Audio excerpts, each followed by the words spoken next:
You nak soalan kan? Tapi you berapa tadi? 200? Ya, betul. 200 Betul Kalau you jawab soalan dalam masa 30 second, you dapat RM200. Okey? Sudah sedia Okey, ni soalan dia. Ini soalan dia Okey. Okey.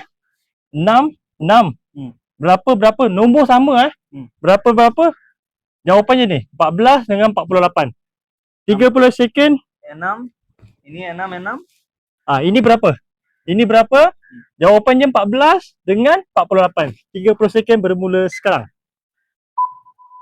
Ana.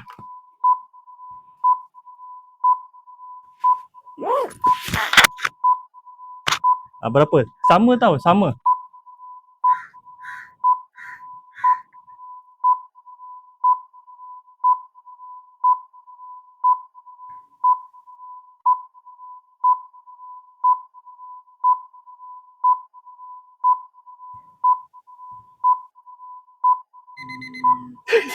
Sudah habis masa. Saya pun lupa sudah habis masa. Okey, bye. Sorry, bye. Terima kasih, bye. Tak ada rezeki you RM200. Okey, korang siapa yang tahu jawapan? Ini siapa yang tahu jawapan, korang boleh komen dekat bawah berapa jawapan dia. Okey? Thank you, bye.